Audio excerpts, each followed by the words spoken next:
ہندوستان میں وقف بل اور قانون کے خلاف آج ممبئی، کولکتہ اور لکھنؤ سمیت مختلف شہروں میں مسلمانوں نے احتجاج کیا ہے، جبکہ مسلم پرسنل لا بورڈ نے اس بل کے خلاف مسلسل احتجاج کی کال دے دی ہے۔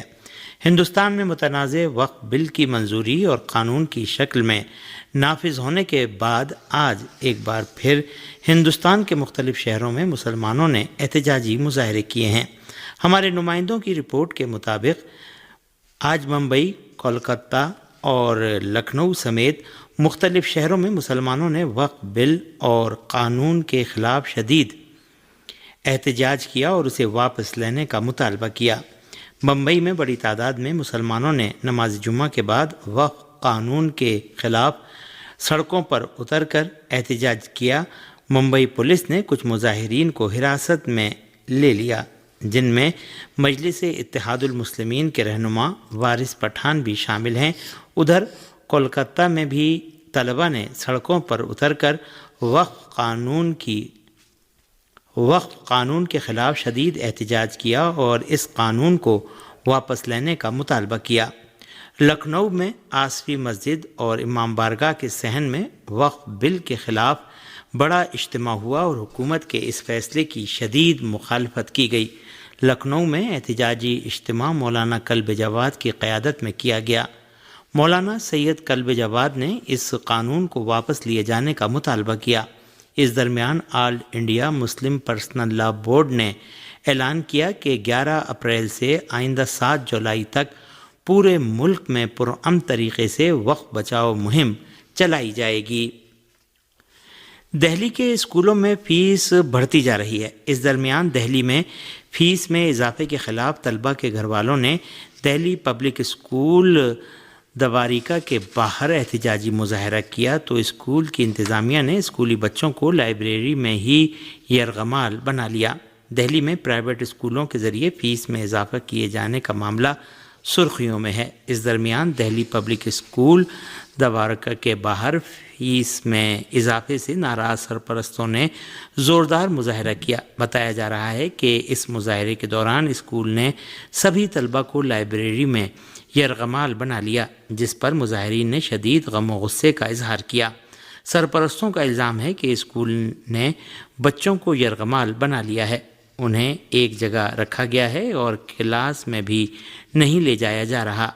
سرپرستوں کا کہنا ہے کہ اسکول منمانی فیس وصول کر رہا ہے، بچوں کو کلاس روم میں ہی نہیں جانے دیا جا رہا اور لائبریری میں یرغمال بنا کر رکھا گیا ہے۔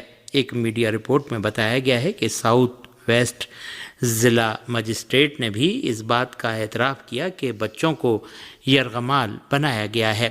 ضلع مجسٹریٹ نے جب جانچ کی تو بچے لائبریری میں بیٹھے ملے۔ اس سلسلے میں جانچ رپورٹ ایجوکیشنل ڈپارٹمنٹ کو بھیج دی گئی ہے۔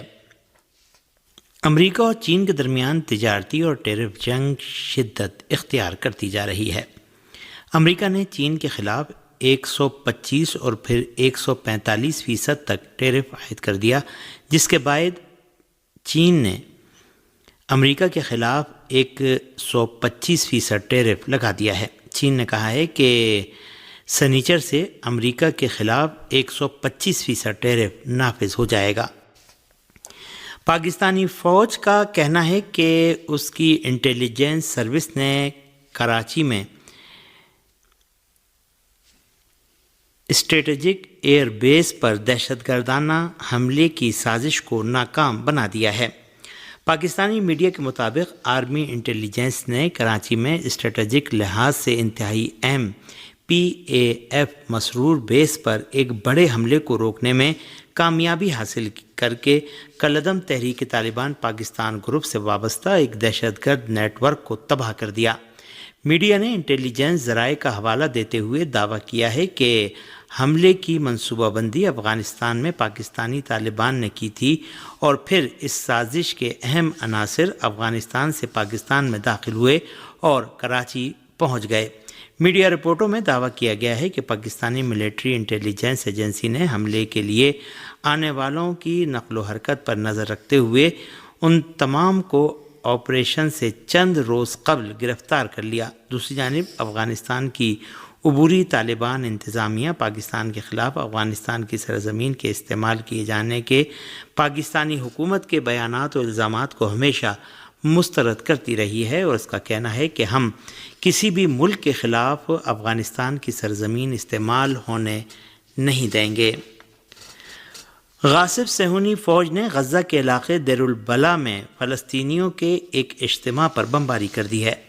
صہیونی فوج نے غزہ پر اپنے وحشیانہ حملوں کی دوسری لہر کے 25ویں روز بھی اس علاقے پر اپنی بمباری جاری رکھی اور دیر البلح میں فلسطینیوں کے ایک اجتماع پر بھی بمباری کر دی ہے۔ اس حملے میں متعدد فلسطینی شہید اور زخمی ہو گئے۔ حملے کے بعد علاقے میں افراتفری اور سراسیمگی کا ماحول تھا اور ہر طرف چیخ و پکار کی آواز سنائی دے رہی تھی۔ صہیونی فوج نے گزشتہ روز بھی اسی طرح جمعرات اور جمعے کی درمیانی رات بھی غزہ پر اپنی بمباری کا سلسلہ جاری رکھا۔ جمعرات کو صہیونی فوج کے دہشت گردانہ حملوں میں دسیوں فلسطینی شہید اور درجنوں دیگر زخمی ہو گئے تھے۔ صہیونی فوج نے غزہ پر جنگ بندی کی خلاف ورزی کرتے ہوئے اپنے دہشت گردانہ حملوں کی دوسری لہر میں اب تک ہزاروں کی تعداد میں فلسطینیوں کو شہید اور زخمی کیا ہے۔ عالمی ادارہ صحت کا کہنا ہے کہ اقوام متحدہ کی 75% سے زائد امدادی ٹیموں کو غزہ میں جانے سے روک دیا گیا ہے، جس کی وجہ سے غزہ کی صورتحال انتہائی تشویشناک ہو گئی ہے۔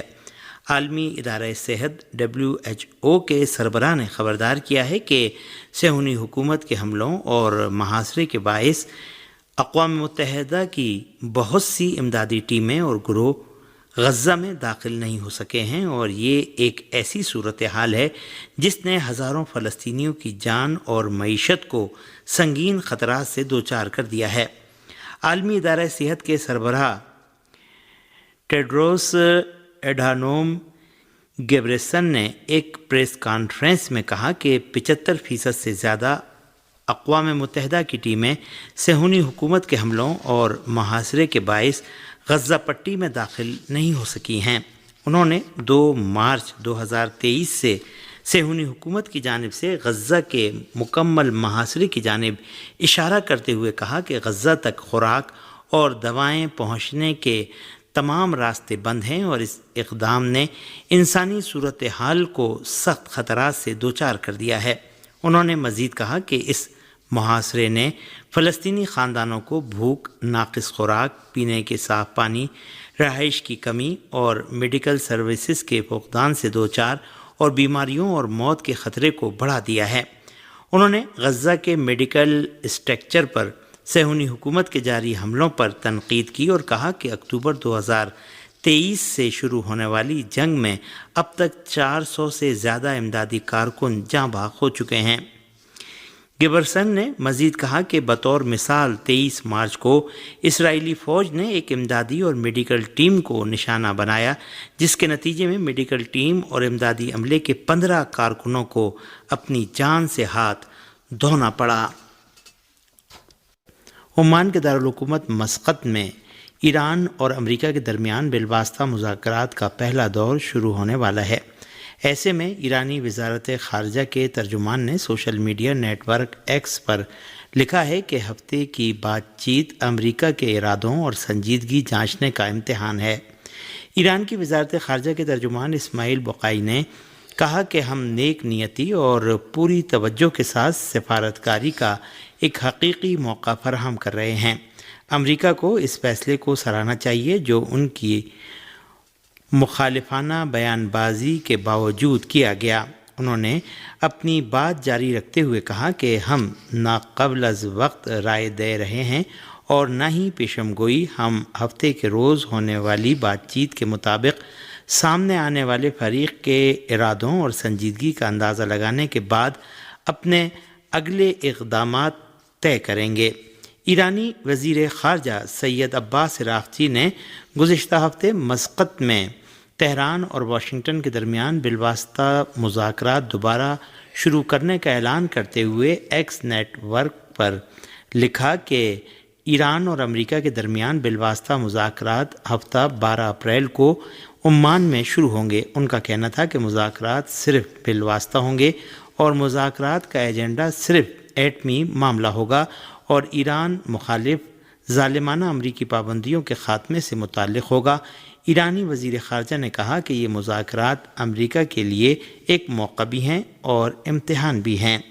وزیر خارجہ نے مزید کہا کہ ایران اور امریکہ ہفتے کے روز عمان میں اعلیٰ سطحی حکام کی صورت میں بالواسطہ بات چیت کریں گے۔ انہوں نے زور دے کر کہا کہ یہ ایک موقع کے ساتھ ساتھ امتحان بھی ہے اور گیند امریکہ کے کورٹ میں ہے۔